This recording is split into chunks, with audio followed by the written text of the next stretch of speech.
All right, so last thing, just because we didn't hit on it all that often, what's going on in the world of Conor McGregor? What can you tell me about Conor? Is the Holloway fight more likely than the Ferguson one? I mean, what's the Malignaggi business that Holloway's bringing up at the press conference? What do you think is next for Conor McGregor, and what are you hearing, kid? I know you got your ear to the pavement, kid. Yeah, listen, I hope it's not a Malignaggi fight. Boxing or MMA, I don't want to see that fight. I also hope it's not a boxing fight against anybody. You know, De La Hoya is trying to get him out of it. Stop. Oh. That's not what you do, dude. Get back to what you do best. That's mixed martial arts. What I'm hearing is a potential fight in March against Tony Ferguson. That's what I'm hearing. You know, yeah, that would be absolute fire. Obviously, you know, a lot needs to get done, but that's what I'm hearing is he's preparing for a fight in March. I think Conor McGregor is definitely enjoying his time, just kind of relaxing. He's got quite a bit of money in the bank, and a lot of people saying, you know, the whole thing with you know, the situation of him maybe slapping up some guy in a club or whatever, and that he was in big time trouble. I assure you that Conor McGregor, of all people, is very well protected, and no one's going to touch that guy. Yeah. So I think he's just fine. Or people were saying, oh, he better get out of the country, and he's going to do. Yeah. He might get out of the country, but it's not because him or his family are in danger. I assure you, he's very well protected, and it will be just fine.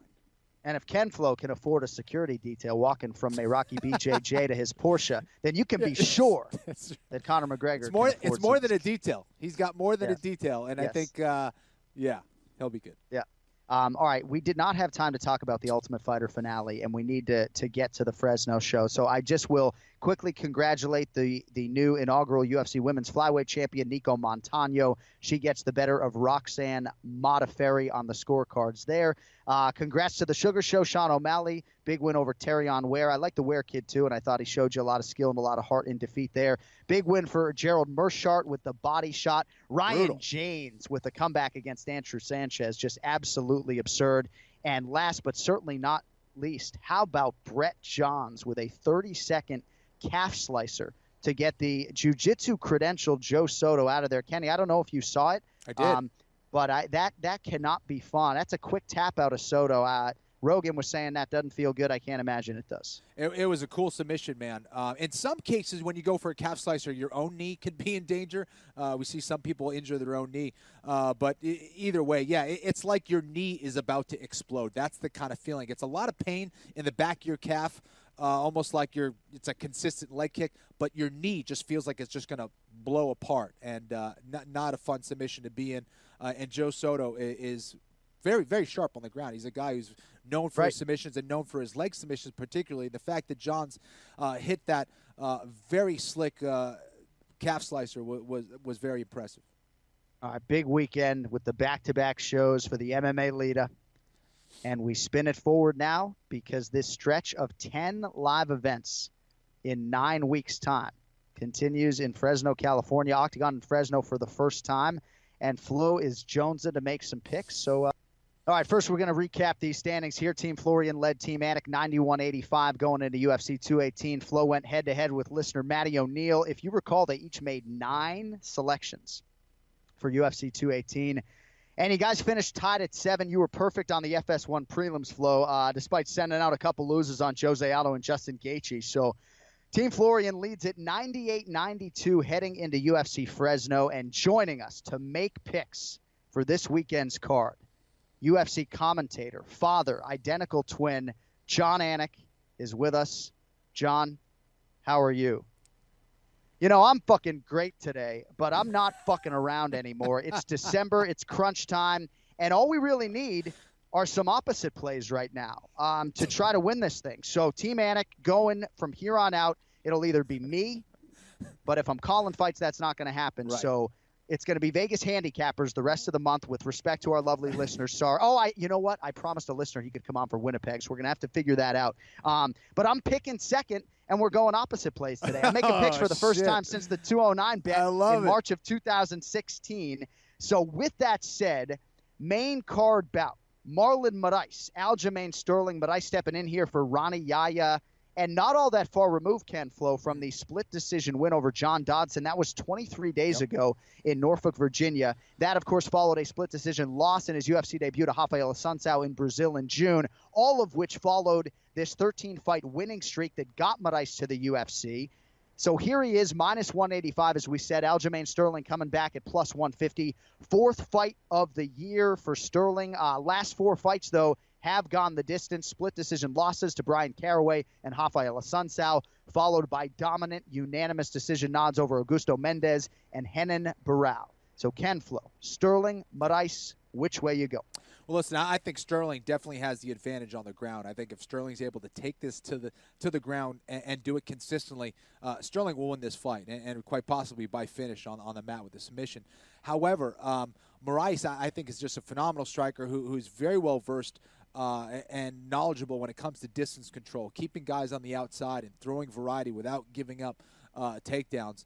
And if you do get Moraes down to the mat, he's very good at getting back to his feet as well. So, however, I'm a little nervous about this quick turnaround. It can come back to bite him a little bit, especially against a tough fighter like a Sterling.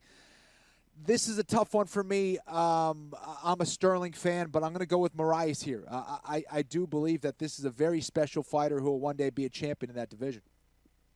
All right, and I will take Aljamain Sterling as the underdog for the opposite pick there. Pretty simple. Co-main event, Jason Knight. He had won 4 straight before being humbled there by Ricardo. What am I calling him Ricardo for? I mean, Jesus. Brain is just steamed out. Lamas. Ricardo Lamas.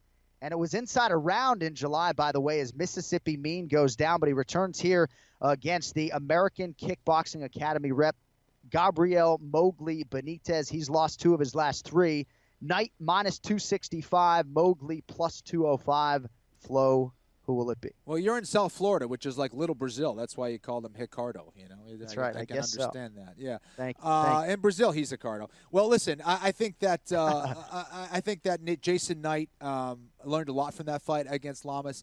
I don't know a whole lot about Benitez. I think he's tough. I think he's a pretty good striker. I think if Knight finds a way to take this to the mat, I think it's going to be all Knight. I think Knight wins this by submission. Yeah, Mississippi Mean is no joke, and I think it's a bad time to be fighting him given the way that Lamas fight went down. I can tell you when it comes to Mowgli Benitez, he's had some extenuating circumstances before some of his UFC losses that haven't been ideal. You can take that for whatever it's worth. I will tell you that Javier Mendez told me before the Andre Fili fight that the hardest kicker he has ever held pads for is not Luke Rockhold, it's not Cain Velasquez, it's Gabriel Benitez. Wow. So we'll see if he can get that power kicking game going this weekend. I'm not sure. What I am sure of is that my fat ass is trailing in the standings. So we're taking Gabriel Benitez at plus 205. Cool. All right, main event, Cub Swanson, Brian Ortega. My favorite nickname in the game is T-City. Close here according to Vegas Flow. Swanson minus 120, T-City minus 110. First UFC main event for Brian Ortega. He's also still undefeated. 4 straight third-round finishes for Brian Ortega. You guys are going to probably say that a million times on TV this weekend. He's the first man in UFC history to accomplish that, and it speaks to his ability to rally in the case of his last win against Renato Moicano, and it just speaks to, I think, his finishing ability as a whole and his desire in pursuit of those finishes.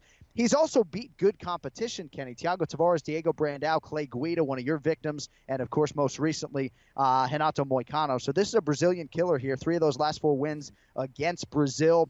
Now he draws the roster staple killer Cub Swanson. 10 UFC wins for Swanson against just 3 losses to Ricardo Lamas, Frankie Edgar, and Max Holloway. Swanson's won 4 straight, Kenny. Might have even gotten that opportunity against Max Holloway last weekend if Jose Aldo wasn't game. And maybe he gets another crack at Max if he can win here with some style points against T-City. He is slightly favored to do so. Your thoughts on this main event in Fresno and ultimately who will get it done? This is another one, a lot like Gaethje and Alvarez. Both these guys really only know how to fight one way, and that's exciting. And I think this is going to be a phenomenal main event in Fresno. Ortega is a huge featherweight man. He really also has really improved his boxing. Did a good job of getting his jab going in his last fight. However, he kind of starts late a lot during his fights. I don't know if he can do that here against Cub Swanson. He does have the advantage of this being a 5-round fight, and I think the longer this fight goes, it probably favors Ortega.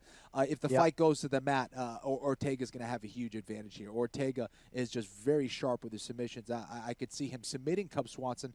However, I think Cub right now is fighting with a kind of passion and motivation that we haven't seen in a very long time. I think he's become sharper as a fighter. He's been cross-training a lot with T.J. Dillashaw.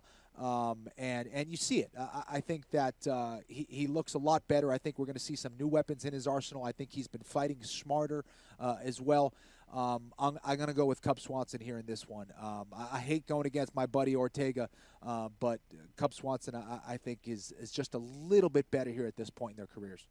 All right, and for some extra credit, you got a round or a method for me. Right, that's right. Let's go with third round, Cub Swanson. Round TKO. 3. No, TKO. Third round TKO. I hate Cub doing Swanson this. Yeah. is the pick, and because like both of these guys, I need to give out an opposite play, it will be Brian Ortega, and we will go with a submission in the 4th round. Oh!